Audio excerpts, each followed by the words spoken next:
Alright guys, welcome to this top 10 underused, underrated perks video.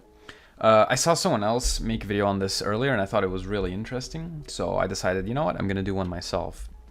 Point of the video is, I'm gonna go over 10 perks that I personally think are better than people think they are, and are very underused. So, on this list you're not gonna see the top 7 perks, which consist of Adrenaline, Sprint Bursts, Dead Hard, Decisive Strike, Unbreakable, Iron Will, and Borrowed Time. I'm not going to include those. And I'm also not going to include the yellow, green, purple rank perks like Spine Chill or Urban Evasion or Kindred, because those are all good perks. I'm not saying they aren't, but yeah, they are not underused. They're definitely used quite a lot. So these are perks. These are going to be perks that I think you'll see maybe like one every 5 games, one every 10 games, so they're very rare. Some of these, honestly, I have never seen anyone use, and I've been using them and I've been enjoying them quite a lot. So without any further ado, let's just get straight into it. The first perk I want to go over is Aftercare. It is a perk you can unlock by leveling Jeff to level 35, and it is an aura reading perk, so an information perk. Now, it's basically a combination of Blood Pact, Bond, and Empathy, but all in different scenarios. Bond allows you to see survivors close range. Aftercare does that too, but there's a bigger range than that. Empathy allows you to see injured survivors across the map. Well, Aftercare does the same thing, but they don't even need to be injured. And while Blood Pact is with the Obsession, but doesn't matter all too much. Now, the catch with this perk is that you need to activate it. Empathy activates when someone gets injured, Bond activates when someone gets close. Aftercare you need to activate by either getting unhooked or or unhooking someone else, or by completing a healing action on someone, or getting yourself healed by someone else completely. And then as soon as that happens, Aftercare activates, and whatever survivor you interacted with, you'll be able to see, and they'll be able to see you permanently until you get hooked. Keep in mind, some good scenarios here is if you get unhooked by one guy and then healed by 2 others, you've already got all your stacks. You can see everyone on the game. Obviously, unhooking will always be between you and the person being unhooked or the person unhooking you, but healing is something that you can do with 2 teammates, so you can get 2 in 1, basically. The only real catch here is that if you get hooked, all your stacks go away.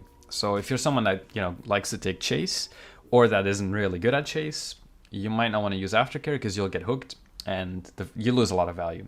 But if you're one of those altruistic bills who just runs around the map the entire game, doesn't get hooked a single time, doesn't get spotted a single time, Aftercare can be a really good perk, because aura reading perks are really strong. You can know when someone's being chased because they're dropping pallets or because they're vaulting windows, and that can help you make decisions in the long run. So that's Aftercare. Okay, next we have Fast Track, which is a Yunjin perk. Let me just get it real quick. Fast Track is a gen perk, so it's a pressure perk, put it like that. Basically what it does is every time a teammate, so not including yourself, just a teammate gets hooked, you gain stacks, right? You gain 3 stacks per hooked teammate. Every time you hit a great skill check on a generator, it'll consume all those stacks, and per stack you have, it'll complete 1% of that generator. So, one survivor gets hooked, 3 tokens, you hit a great skill check, that's 3%, and your tokens are consumed. But, a perk like this, if you wait long enough, if you're the one that's chasing, or if you're the one that's looping, and you're not hitting a great skill check until late game, you can have like 18 or 21 stacks on this. Yeah, stacks. And that is roughly 20% of a gen you can do with 1 great skill check. So, although I think to some people it doesn't seem like too much, it actually can be quite a lot, and it can pressure out a whole lot. If there's 2 gens at 50%, killer needs to patrol them, you can be putting a lot of pressure on by doing this. You can also choose when to activate the perk by just not hitting a great skill check if you don't want to use them. Thing is, if you're really bad at hitting great skill checks, you might want to consider using Stakeout as well to help with that. Okay, so next we are going to go to Resurgence, which is a Jill Valentine perk, and it is the first DLC, or the first licensed DLC perk in here. Let me just grab Resurgence real quick. Very simple perk, and I think people did notice how good this was, but not a lot of people are still running it. But I'm guessing this is one of the most used perks in this list. And what it does is basically when you get unhooked, you're already at 50% healing.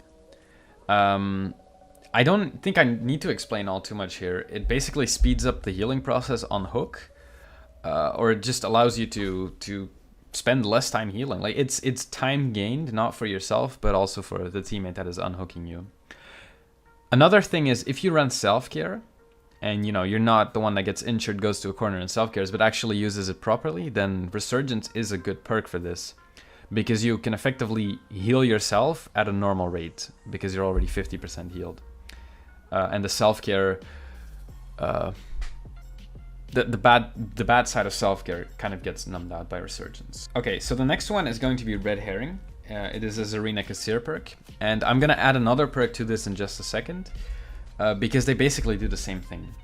Now, a Red Herring is a distraction perk, but it could also count as a pressure perk, because it basically allows you to be in two places at once. Oh, it doesn't force that. Okay, let me explain. So basically what you do is you repair a generator for 3 seconds, and after 3 seconds you have a 40-second window of time. Oh no, wait, sorry, no, I'm kidding. So once you repair a generator for at least 3 seconds, it activates. That perk will be lit up in yellow for you, and at whatever time you decide to hop into a locker before touching another generator, there will be a loud sound notification on that generator. Now, as I said, if you go onto another gen, then that other gen is the one that's going to be red herringed. Now, this is used often to get the killer's attention, in combination with a pebble, with a head-on, with a quick and quiet. But I think it's really good in scenarios where some survivors are already dead and you need to be pressuring multiple gens. And like, let's say you're in a scenario where there's only 2 survivors, one's being chased. Actually, no one's being chased. We'll put it like that. Your teammate's far on the other map, on the other side of the map. He's not being chased. He's very safe. And you have a choice between going to 2 gens. What you can do is tap that gen for 3 seconds, one of them, go away, wait a while, and then red herring that gen and start working on another one. And then if it's a big map like Mother's Dwelling, you can actually waste a lot of the killer's time by letting him go to the wrong generator. Now, I said there's 2 perks that kind of do this. Another perk that also kind of does this, and I'm gonna use this as an honorable mention, so I'm not really sticking to the top 10 yet, is Diversion. Diversion basically allows you to be in the killer stare radius for 30 seconds without being in chase. And then as soon as you do that, you gain a token. And at whatever point you want, you can use that token to throw away a pebble 20 meters from where you are. And it'll cause a loud sound notification, and it'll create scratch marks. So I think this is a less powerful but more versatile version of red herring, because less powerful because there's less range, but more versatile because you don't need to be tapping gens. You can just throw it wherever. When there's a 1v1 scenario, a 2v1 scenario, and your teammate is on the hook, a perk like Diversion can help quite a lot. If the killer is proxy camping, it can make the killer go to a specific scenario and allow you to get the unhook. Next is small game, and this is obviously, like, I have to have 1 totem perk on here. Right now there's 3 totem perks. There's small game, counter force, and detective's hunch. Odstarva made a really good video explaining each and every one, and I think I also agree with him in saying that detective's hunch is the better perk for tracking totems, but sometimes it's a bit too situational, to the point where, if there's a rune and you need to find the rune and the killer is pressuring quite a lot, you're not going to be able to complete a gen by the time you want to find rune. So you're just kind of wasting time at that point. Small game allows you to run around the map and find them passively. The problem is that it doesn't show the aura, so you won't know exactly where it is, but if you use the perk quite a lot of games, you'll be able to tell where the totems are generally. It also shows you how many totems have been done already. So let's say 4 are done and there's only 1 gen to be done, and the killer's been getting juiced all game. you might think, oh, there's a no-et. So it basically allows you to go for that last totem preemptively to prevent a no-et. So yeah, small game. Is a perk that used to be really good, believe it or not, or it used to be really toxic, but as of late it's not used at all because it's lost its value. And its value used to be... Okay, so what it used to do is whenever you looked at the killer within a specific range, further away from the killer, and not too far, you could see the killer's aura and the killer could see your aura.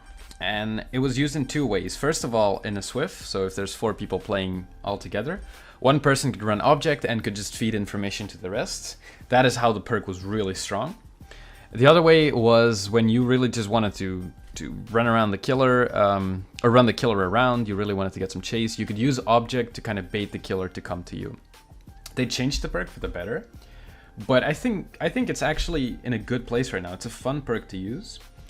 Basically what it does is every time your aura is shown to the killer, so barbecue and chili, bitter murmur, if you run by a dull totem when they have Hex Undying, you'll be able to see the killer as well.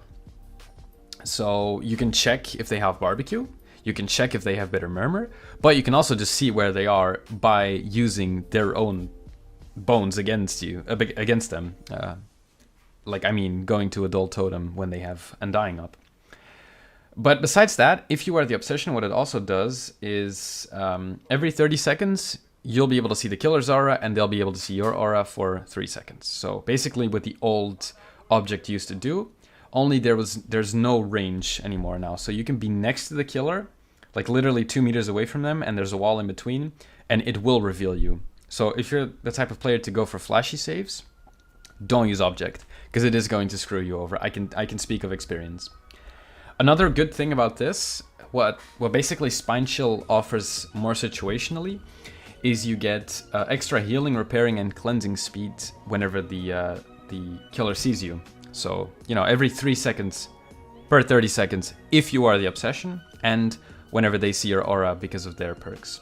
Keep in mind, if someone in your team has a DS, or for the people, and they use it, they will become the Obsession, and that side of the perk, the last passive side every 30 seconds for 3 seconds, that gets nullified. It's useless. So if you are running with teammates who you know are going to use DS constantly, then avoid this perk. I'm also going to quickly add as a side note, Alert kind of does the same thing here. Alert, I mean, it doesn't work in the same way, but what it does is every time a killer breaks a wall, a chen, or a pallet, you'll be able to see them for 5 seconds. So for the information side of things, Alert is also a good perk that kind of does what Object does in some ways. So next is a perk that I think is the most underrated on this by far, and it is Wake Up. I've been using this perk for the last month or so, pretty much non-stop. I love this perk. It is amazing. It is a bit of a crutch, like the next one as well. Wait, did I? Oh yeah, I did write it down. Yeah. Because I think if you're really, really, really experienced, you don't need it. But, you know, I play this game a lot, but it still helps me. It still has some value. Basically what Wake Up does is it shows you the exit gates within a 128 meter range. As far as I know, that's map wide. I thought that was not big, but I've never seen a scenario in which I cannot see both gates. And I've been using it for a month straight, so it's pretty much map wide. That's one. The second thing is you open gates 15% faster. So why is the aura reading good? Well, if you are in a chase, or if a teammate was in a chase and you're not paying a lot of attention and you need to get to the gate quickly, you can find the gate on your own, first of all. If they say, you know, I'm on the gate next to Shack, all you have to do is just look around the map. You see, okay, that's that gate right there, because you have some map knowledge, you just run towards it. You know, you unhook a teammate and say you don't have the perk, and you both have to look for the door, you're kind of screwed. What you can do if you have the perk is just lead the way and they can follow you, you can get out. The 15% faster opening has only been useful in hatch scenarios where if the gates are far away from each other, I don't even look for the hatch. I just go to one of the gates, I pray, and I start opening. And the first time I've used this perk, I ever used it, it actually got me out. It actually, like that 15% saved me. So it's very situational, but that could actually do it for you. So honestly, this is the perk that I would recommend. Just try it once and you'll love it. Okay, next is a perk that doesn't do all too much, but that's just been, well, it's been my main perk ever since I really discovered it. And I discovered it through Zubat, who used it. It's basically barbecue and chili for survivors. The perk is called We're Gonna Live Forever. It's a David perk. And it allows you to get post-trial extra blood points. If you play your cards right, you can literally double the amount of blood points you get. The way it works is you get a token per action that you do. 25% extra blood points per token, 100 in total. So you can get 4 stacks in total. Now, what can get you tokens? Perform a safe unhook. So, you know, get an unhook and make sure that survivor doesn't go down instantly. Having borrowed time helps with this. Because even if the killer hits their borrowed time, it will still count as a safe unhook if they stay alive for a bit longer. Taking a protection hit. Protection hit is basically taking a hit when you're not the one in chase. This can be when, you know, someone's being chased and you run in front and the killer hits you. That's a protection hit. But when the killer is carrying a survivor, you can also get hit, and that will also always count as a protection hit. Rescue a survivor by stunning the killer with a pallet or with a flashlight, but a flashbang, for example, works as well. So whether you do it on pickup or whether you get a stun when they're already walking with a survivor, that will give you a token. Now, I don't know if it's patched, but what you can do is miss the flashlight timing if you're not confident about it, or flashlight when the killer is putting the survivor on the hook. And if you get a blind during either one of those animations, even if it is not a save, you'll still get a stack. At least it used to be like this. I'm not entirely sure how it still is, or if it's still the case, but it might still be. So if you fuck up your flashlight timing, you might still get it. Okay, now another perk with the W, and this next to Wake Up is also one of my crutches. I'm so used to this perk. Windows of Opportunity basically shows you every pallet, breakable wall, and vault within a 20-meter range. And if you vault or drop a pallet in chase, it goes on cooldown for 20. Amazing perk, honestly amazing. What you can do at the start of the game is work on a gen, look around, see where the pallets are, see where the windows are. But even mid-chase, when you haven't dropped anything, you can look around. Oh, there's a pallet over here, pallet over here, pallet over there. You can just drop one of them and your short-term memory will take care of the rest. This perk has saved me millions of time. It is by far the perk that has kept me alive the longest. Then again, I don't run DS or Sprint Burst or Iron Will all too often, but it can help a lot. Even if you're an experienced player, especially when there's new maps coming out like the RPD map, even though I DC on that every time I get it, you can learn the map way easier by knowing where the pallets can spawn. So amazing perk as well. All right, and then last perk, more common. It is more common, definitely. Plunder's Instinct. You've probably used it at some point, but I'm gonna tell you some other scenarios in which I think it could be good. As of late, I've been running into a lot of Franklin demises, and even though Franklin's still shows you where your item is, by the time you can get your item, it's probably already depleted. And in scenarios where you're running a medkit or a good toolbox or a flashlight, being able to open chests and being able to get decent loot out of it can sometimes be nice. Like, you bring a yellow beamer, you lose it because the killer somehow knocks it out of your hand with Franklin's. You find a purple beamer, killer doesn't know you have it because he thinks you already lost your item. Bam, flashlight safe. What are you gonna do about it? Plunder is also, it depends on luck, obviously, but I think every once every 2 games, you'll probably get a key. And you know how strong keys are until they get nerfed. It's just amazing. You don't get tunneled because the killer doesn't know you have a key yet. And, well, yeah, it's just amazing. I would recommend, if you do plunder a key, or even a good map and you want to look for the hatch with it, I would wait until the time comes to pick up that item. Because if the killer notices you have a key, you're gonna get tunneled. Yeah, Plunder's Instinct doesn't counter Franklin's, but kind of circumvents it in some ways. And In scenarios where you're probably gonna die, you could plunder a key and you can survive. And it can actually just, yeah, save your life. So, yeah, those were the 10 perks that I've been using as of late, or I think are underrated or underused. If you have any perks, well, first of all, if one of these 10 perks you use as well, let me know. But if you have some other perks that I completely forgot about, do let me know. Yeah, and I hope you enjoyed the video. See you in the next one. Goodbye.